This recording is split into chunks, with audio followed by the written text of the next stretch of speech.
Muito boa noite, é com muita alegria que nós começamos mais um programa de Direção Espiritual. Obrigado a você que nos permite entrar na sua casa, falar com os seus, falar com o seu coração. Neste momento em que nós temos a oportunidade de refletir na nossa vida à luz da Sagrada Escritura. Essa música nos remete a um momento muito interessante, quando ela fala desta intervenção divina na abertura do mar, quando Deus agiu em nome de seu povo, quando Ele realizou, Ele participou. É claro que Deus nos antecede em tudo que é bom na nossa vida. Santo Agostinho dizia que até o amor com que a gente ama, Ele precisou nos amar primeiro para que a gente tivesse esse amor como uma reserva. Então a graça de Deus antecede toda e qualquer ação humana. A teologia nos ensina que nenhum agir humano pode estar desvinculado da graça de Deus. Quando eu falo agir humano, eu me refiro a tudo aquilo que é parte do contexto humano, tudo aquilo que é irrenunciável em nós. Então alguém bate à porta da minha casa, está com fome, eu ofereço alimento. Deus move o meu coração para essa caridade, mas quem realiza o gesto sou eu. Não é assim que funciona? Eu sinto o meu coração compadecido, e aí que Santo Agostinho diz que Deus nos antecede em tudo, porque até para eu estar no estado de compaixão, que é justamente sentir com o outro, eu não ficar indiferente ao que o outro sofre, ao que o outro me solicita, eu já preciso estar sob o impulso da graça. Então a graça de Deus é esse sopro anterior que me encoraja e que me motiva a realizar o gesto que depois é meu. Deus não pode fazer humanamente por mim. Não é assim que funciona? A caridade, a fome no mundo, ela passa por decisões humanas. E é claro que Deus quer que tudo seja bom da mesma maneira como Ele criou. E é por isso que eu sempre digo que toda a ação humana, consciente desta bondade que nos antecede, será sempre uma ação que participa do processo criativo de Deus. Essa criação que Deus realizou um dia, ela está em processo de vir a ser. A cada dia, Deus continua criando, Deus continua realizando o seu gesto amoroso de criação. E olha que interessante, nós agora participamos deste processo criativo de Deus. Naquele que você socorre, naquele que você ama. A minha mãe agora esteve há pouco tempo internada no Hospital São Lucas, em Taubaté, e eu tive a oportunidade de esbarrar na generosidade de profissionais que ultrapassam a sua obrigação. Que é claro, a partir do momento que uma enfermeira está no hospital para cuidar dos doentes, ela está sendo paga para isso. É função que a sociedade espera dela. Mas a gente sempre sabe que quando o profissional ama o que faz, e quando o profissional consegue entrar no coração de sua vocação, é como se ele atingisse uma realidade mais profunda que a competência. Que eu posso muitas vezes esbarrar num médico competente, numa enfermeira competente, mas às vezes preciso um pouco mais que a competência daquela pessoa. E a minha mãe, eu percebia isso o tempo todo, naquelas pessoas que entravam e saíam do quarto, e não era só com a minha mãe, porque eu, na oportunidade de estar ali no hospital, entrava nos quartos dos outros doentes também e percebia a mesma coisa. Quando você identifica que alguém está tomando posse da possibilidade de aliviar o sofrimento do outro, não só com um medicamento ou não só com um procedimento, mas também com o seu olhar, com a sua palavra amorosa. Porque o enfermeiro, ele não é pago para dizer uma palavra amorosa. Ele é pago para ligar um soro, para dar um medicamento, para fazer uma limpeza, para ajudar na saúde do doente. Tudo mais é acréscimo, é bônus que ele oferece. Por quê? Porque conhece com profundidade a sua vocação e sabe muito bem que aquele lugar, que a serenidade dos pacientes passa pela sua capacidade de se doar. É aí que nós entendemos o gesto criador de Deus passando por nós, por mim, por você. Hoje, no seu ambiente de trabalho, você teve a oportunidade de recriar o mundo. Eu não sei se você, de fato, assumiu essa responsabilidade ou você a negligenciou. Ou então, porque muitas vezes não temos consciência disso, nem percebemos que temos a oportunidade de continuar criando o mundo pela experiência do nosso cuidado. É você ter a oportunidade, porque ninguém está observando, de jogar os lixos no rio e você não fazer porque você tem uma consciência que te coloca diante daquele rio como um cuidador dele. Às vezes eu vou chegando em São Paulo, e não só em São Paulo, em todos os lugares a gente vê os nossos rios cada vez mais sendo destruídos por nós. O Everson, amigo meu, ele tem uma expressão, ele é muito sensível à natureza, ele tem uma expressão que eu gosto muito quando ele diz que o ser humano é um parasita. E se a gente não cuida, a gente vai estabelecendo com o mundo uma relação cada vez mais de parasita.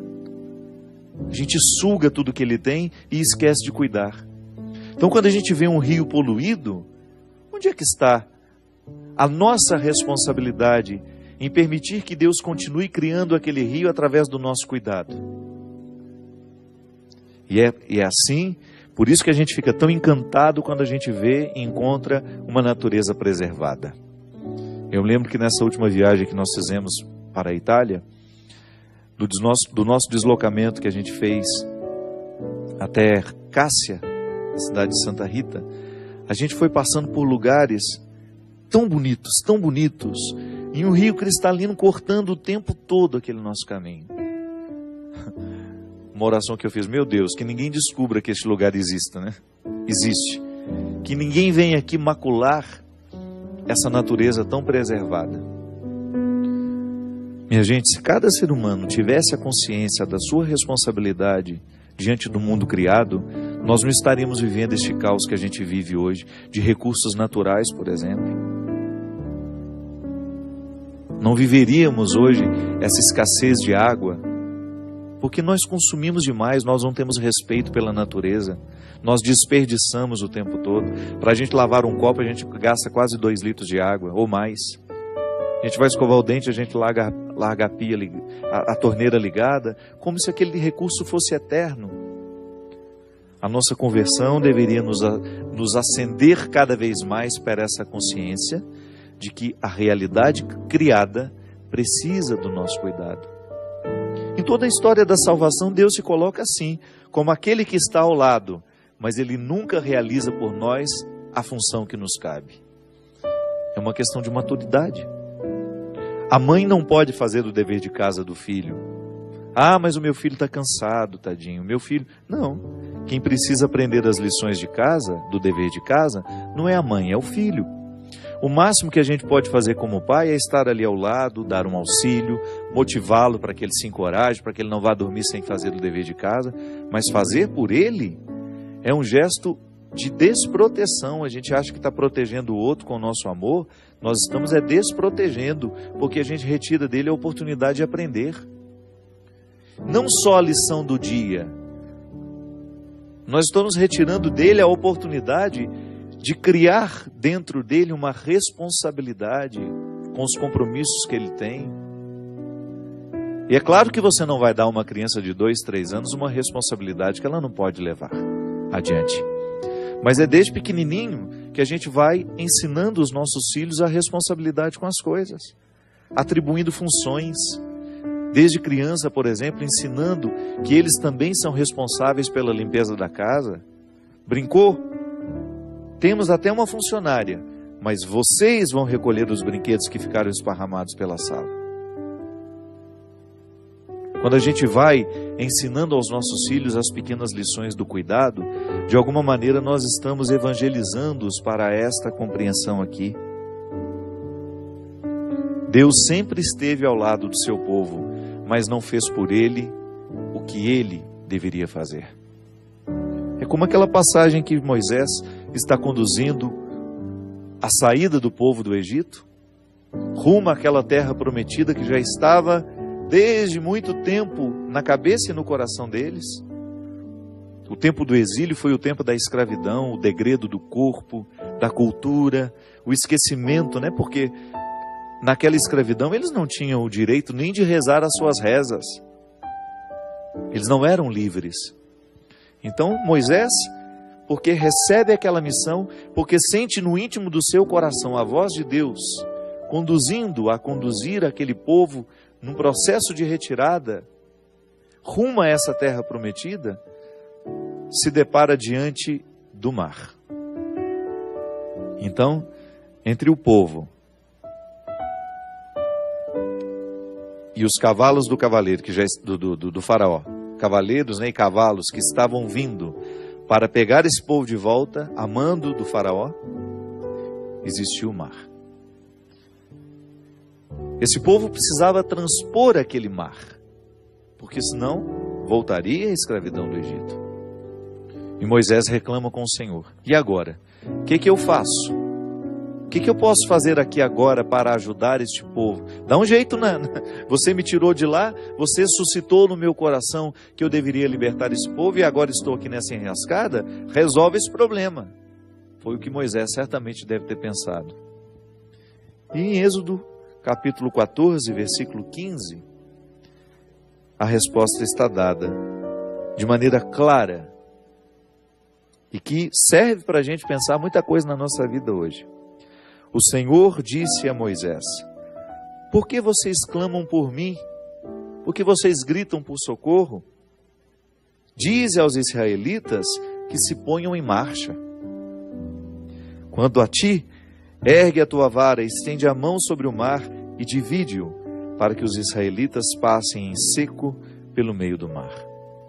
De minha parte, vou endurecer o coração dos egípcios para que os persigam, e eu seja glorificado às custas do faraó e de todo o seu exército, seus carros e cavaleiros. Esse Deus parece louco, né?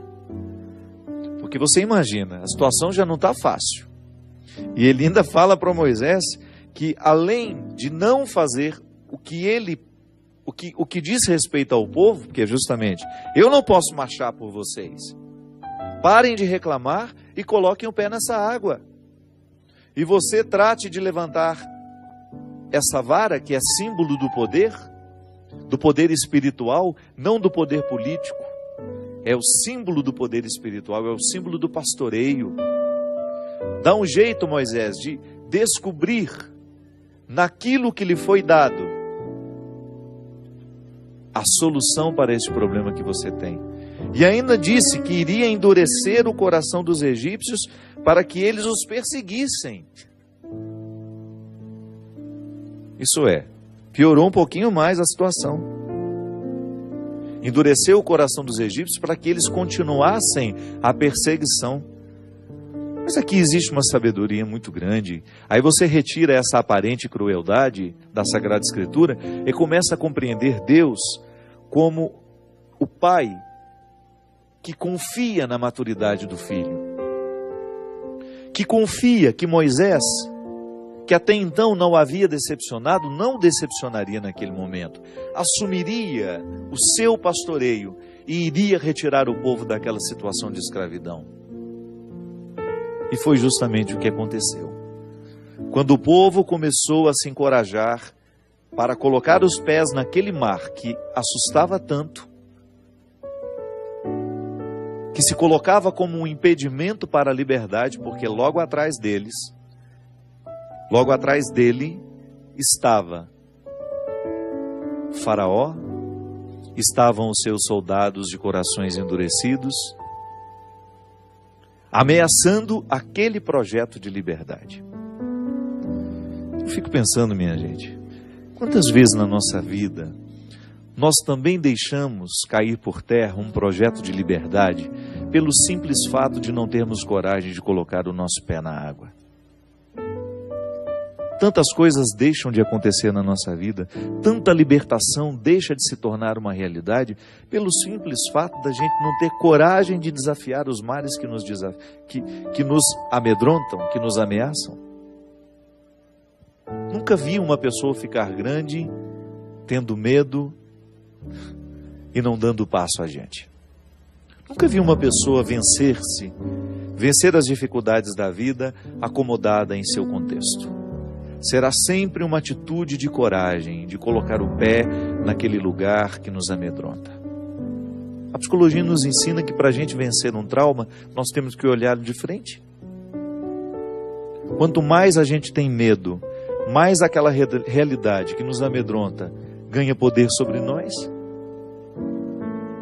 A fobia é justamente aquele medo exacerbado de uma determinada realidade que só pode ser curada, essa fobia só pode ser curada à medida em que a pessoa começa a ter pequenos contatos, que não pode ser de uma vez, porque senão o trauma se estabelece de maneira ainda mais definitiva. Aos poucos aquela pessoa vai tocando aquela realidade que lhe provoca uma fobia, que é um medo sem controle. Porque uma coisa é eu ter medo, outra coisa é eu ter fobia. A fobia já é um estado mental que exige muito cuidado. Uma pessoa, por exemplo, por ter fobia e ser exposta a essa realidade que provoca nela a fobia, pode ter um ataque do coração. Mas com a ajuda terapêutica, aquela pessoa vai tomando contato, aos poucos, em porções controladas, né? Sabiamente estabelecidas ali, como uma meta, como um processo, é processual, até que aquela fobia se desfaz. É assim que a gente cresce.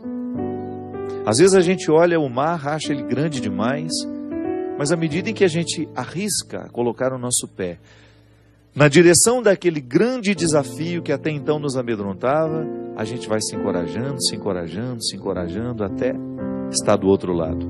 É igual emagrecer, é igual assumir uma vida saudável. No início é tudo muito difícil. A gente pensa, eu não vou dar conta de chegar do outro lado. E de repente, dia após dia, nós vamos experimentando essa coragem que nos possibilita chegar ao outro lado. É como vencer um vício. Se você propõe a alguém que fuma, por exemplo, vamos pegar o mais simples dos vícios, o cigarro, e você diz a ela, vamos parar de fumar. Aquele mar é imenso diante dela. Já causa imediatamente um medo de ser fracassado, de não conseguir alcançar o outro lado, porque ela sabe o quanto ela está amarrada àquele cigarro. Ela sabe muito bem o significado daquela dependência. Se eu não consigo ficar 1 hora sem fumar, imagina um dia inteiro. Imagina 2, 3, 4, uma semana, um mês, um ano. Pois é. Mas ninguém para de fumar sem vencer a primeira hora, sem vencer a segunda, sem vencer a terceira, a quarta, o primeiro dia, o segundo, o terceiro, o quarto, o primeiro mês, o primeiro ano. É só assim. Deus nos fortalece à vontade à medida em que nós exercemos essa vontade. Deus vai nos dando o amparo e o chão à medida em que a gente se dispõe a caminhar. Todo e qualquer mar que possa ameaçar a nossa vida poderá vir por terra. Esse poder opressor que Ele exerce sobre nós, sobre mim, sobre você, pode vir por terra à medida em que nós damos passos na direção dessa vitória. O Senhor não poupou o povo de Israel. Não espere que Ele vai poupar você, que Ele vai poupar a mim. O Senhor pediu ao povo que marchasse, que desse passos na direção daquele futuro. Ele não iria fazer pelo povo o que o povo deveria fazer. E esse triste e doloroso recado teve que ser dado pelo pastor, Moisés. Foi Moisés que precisou primeiramente experimentar o desafio daquela ordem. Foi Moisés que precisou, antes do povo, experimentar aquela coragem profética de caminhar na direção do incerto. E aí o milagre aconteceu. O milagre aconteceu porque o povo teve coragem de desafiar os seus medos. Os medos que habitavam o coração daquela gente. Os medos que até então haviam sido tão grandiosos. Tinham sido muito grandes. E quanto mais medo o povo sentia, mais aquele poder escravizante ia amarrando os pés daquelas pessoas naquele solo. Mas quando a voz do Senhor desafiou este povo a estabelecer essa luta, o milagre foi se dando à medida em que cada passo era dado na direção daquele mar. Pode ser que você hoje também esteja necessitado do mesmo milagre. Eu espero que Deus venha fazer por você, viu? É tarefa nossa. É tarefa nossa porque Ele sabe que se nós nos exercitamos diariamente no cultivo dessas vitórias, a gente vai longe como pessoas. A gente vai longe. A gente vai criando resistência. Eu tenho certeza que você já encontrou muita gente assim, resistente. Combatentes resistentes. Já deram conta de tanta coisa. E sei que você já encontrou também gente fraca, que não dá conta de nada, que reclama de tudo, que diante de qualquer probleminha desmorona. É só você escolher quem você quer ser. A quem você quer imitar. Quando eu falo imitar, não é uma coisa externa, viu? De assumir um comportamento externo. Não, eu estou falando daquela mística da imitação de Cristo. Quando os primeiros cristãos começaram a identificar que na observância da vida de Cristo havia um comportamento a ser incorporado. Essa é a imitação, eu estou falando. Quando você olha para os vitoriosos, aqueles que precisaram desafiar os seus mares diariamente, ou aqueles fracassados que estão entregues ao poder de seus medos, a quem queremos seguir? A quem queremos imitar? A nossa felicidade depende dessa resposta. A nossa realização depende dessa escolha. A quem iremos seguir? Colocaremos os nossos pés na direção desse futuro, certos de que Deus está agindo em nós, nos motivando e nos encorajando? Ou vamos aceitar o contexto da escravidão e vamos morrer antes da hora por causa disso? Sim, a escravidão não nos oferece outro destino senão a morte antecipada. A gente antecipa muitos anos na nossa morte.